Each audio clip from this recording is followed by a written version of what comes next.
Primeiro livro dos Reis, capítulo 22. O profeta Micaías avisa Acabe. Durante os 2 anos seguintes, houve paz entre Israel e a Síria. Mas no 3º ano, Josafá, rei de Judá, foi visitar o rei Acabe de Israel. Acabe perguntou aos seus oficiais: por que nós não fizemos nada para tomar de volta do rei da Síria a cidade de Ramote-Gileade? Vocês sabem que aquela cidade é nossa. Então ele perguntou ao rei Josafá: você vai comigo atacar Ramote? Josafá respondeu: quando você estiver pronto para a batalha, eu também estarei, e assim também os meus soldados e a minha cavalaria. Mas primeiro vamos consultar a Deus, o Senhor. Aí Acabe mandou chamar os profetas, que eram uns 400, e perguntou: devo atacar a cidade de Ramote ou não? Eles responderam: ataque, pois Deus lhe dará vitória. Mas Josafá perguntou: não existe aqui mais nenhum profeta para nós consultarmos o Senhor por meio dele? Acabe respondeu: existe outro, que se chama Micaías, filho de Imlá. Mas eu tenho ódio dele, porque nunca profetiza para mim o que é bom, mas só o que é ruim. Não fale desse jeito, disse Josafá. Então Acabe chamou um oficial e mandou que ele fosse imediatamente buscar Micaías. Os 2 reis, usando as suas roupas reais, estavam sentados nos seus tronos, numa praça que ficava perto da entrada do portão de Samaria. E todos os profetas estavam profetizando em frente deles. Um dos profetas, chamado Zedequias, filho de Kenaana, fez uns chifres de ferro e disse a Acabe: o que o Senhor Deus está dizendo é isto: com estes chifres o Senhor lutará contra os sírios e os derrotará completamente. E todos os profetas profetizaram a mesma coisa. Eles diziam: marche contra a cidade de Ramote, que o Senhor, ó rei, vencerá. O Senhor Deus lhe dará vitória. Enquanto isso, o oficial que tinha ido buscar Micaías disse a ele: todos os outros profetas profetizaram que o rei terá sucesso. É melhor que você faça o mesmo. Porém Micaías respondeu: juro pelo Senhor, o Deus vivo, que eu falarei o que ele mesmo mandar. Quando Micaías chegou ao lugar onde estava o rei Acabe, este perguntou: Micaías, o rei Josafá e eu devemos atacar a cidade de Ramote ou não? Micaías respondeu: ataque, pois o Senhor, ó rei, vencerá. O Senhor Deus lhe dará a vitória. Mas Acabe disse: quando você falar comigo em nome do Senhor Deus, diga a verdade. Quantas vezes preciso dizer isso?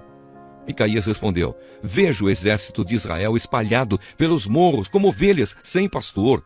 E o Senhor Deus diz: estes homens não têm chefe, que eles voltem para casa em paz. Então Acabe disse a Josafá: eu não disse que para mim ele nunca profetiza coisas boas? Ele sempre diz alguma coisa ruim. Micaías continuou: agora escute o que o Senhor Deus está dizendo. Eu vi o Senhor sentado no seu trono no céu, com todos os seus anjos à sua direita e à sua esquerda. Ele perguntou: quem enganará Acabe para que ele vá a Ramote e seja morto lá? Alguns anjos disseram uma coisa e outros disseram outra, até que um espírito se apresentou e disse: eu enganarei Acabe. E Deus perguntou: como? E o espírito respondeu: eu irei e farei com que todos os profetas de Acabe digam mentiras. Então Deus ordenou: vá e engane Acabe, você conseguirá. E Micaías terminou, dizendo a Acabe: o Senhor está vendo agora que Deus fez com que todos estes seus profetas mentissem, mas ele resolveu que vai acontecer uma desgraça com o Senhor, ó rei. Então o profeta Zedequias chegou perto de Micaías, deu um tapa na cara dele e perguntou: quando foi que o Espírito do Senhor saiu de mim e falou com você?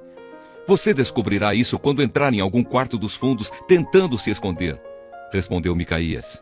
Aí o rei Acabe deu a seguinte ordem a um dos seus oficiais: prenda Micaías e o leve a Amon, o governador da cidade, e ao príncipe Joás. Diga a eles que o jogue na cadeia e o ponham a pão e água até que eu volte são e salvo. Micaías exclamou: se o Senhor, ó rei, voltar em paz, então de fato o Senhor Deus não falou por meio de mim. E disse também: todos aqui deem atenção àquilo que eu profetizei. A morte de Acabe. Assim o rei Acabe de Israel e o rei Josafá de Judá foram atacar a cidade de Ramote-Gileade. Acabe disse a Josafá: quando formos entrar na batalha, eu vou me disfarçar, mas você use as suas roupas de rei. E assim o rei de Israel entrou disfarçado na batalha. O rei da Síria havia mandado que os 32 capitães dos seus carros de guerra não atacassem ninguém, a não ser o rei de Israel. Por isso, quando viram o rei Josafá, pensaram que ele era o rei de Israel e foram atacá-lo. Mas Josafá gritou. E aí eles viram que aquele não era o rei de Israel e pararam de atacá-lo. No entanto, um soldado sírio atirou uma flecha que por acaso atingiu o rei Acabe entre as juntas da sua armadura. Então ele gritou para o condutor do seu carro: fui ferido, dê a volta e me leve para fora da batalha. Enquanto a batalha ficava cada vez mais forte, seguraram o rei Acabe de pé no seu carro de guerra, de frente para os sírios. O sangue dele escorria no seu ferimento para o fundo do carro e à tarde ele morreu. Ao pôr do sol foi dado ao exército dos israelitas a seguinte ordem: que cada homem volte para sua própria região e para sua cidade. E assim morreu o rei Acabe. O seu corpo foi levado para Samaria e sepultado. E quando lavaram o carro dele na represa de Samaria, os cachorros lamberam o seu sangue, e as prostitutas se lavaram naquela água, como o Senhor Deus tinha dito que ia acontecer. Todas as outras coisas que o rei Acabe fez, e também uma descrição do seu palácio enfeitado de marfim, e todas as cidades que ele construiu, tudo isso está escrito na história dos reis de Israel. Quando Acabe morreu, o seu filho Acasias ficou no lugar dele como rei.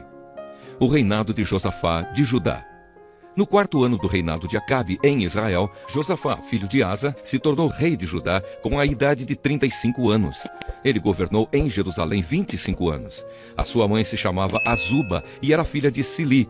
Como Asa, o seu pai, havia feito antes dele, Josafá fez o que o Senhor Deus considerava certo. Mas os lugares pagãos de adoração não foram destruídos, e neles o povo continuou a oferecer sacrifícios e a queimar incenso. Josafá viveu em paz com o rei de Israel. Todas as outras coisas que Josafá fez, toda a sua coragem e as suas batalhas estão escritas na história dos reis de Judá. Ele acabou com todos os prostitutos e prostitutas que serviam nos altares pagãos que ainda haviam ficado desde o tempo de Asa, o seu pai. O país de Edom não tinha rei e era governado por um governador nomeado pelo rei de Judá. O rei Josafá construiu grandes navios para navegarem até a terra de Ofir e trazerem ouro. Mas eles se quebraram em Ezion-Geber e nunca chegaram a navegar. Então Acasias, filho de Acabe, ofereceu os seus marinheiros para viajarem junto com os marinheiros de Josafá, mas ele não quis. Josafá morreu e foi sepultado nos túmulos dos reis na cidade de Davi, e o seu filho Jeorão ficou no lugar dele como rei. O reinado de Acasias de Israel. No ano 17 do reinado de Josafá, em Judá, Acasias, filho de Acabe, se tornou rei de Israel e governou 2 anos em Samaria. Ele pecou contra Deus, seguindo o mau exemplo do seu pai Acabe, da sua mãe Jezabel e do rei Jeroboão, que havia feito o povo de Israel pecar. Acasias adorou e serviu o deus Baal, e como seu pai havia feito antes dele, fez com que o Senhor, o Deus de Israel, ficasse irado.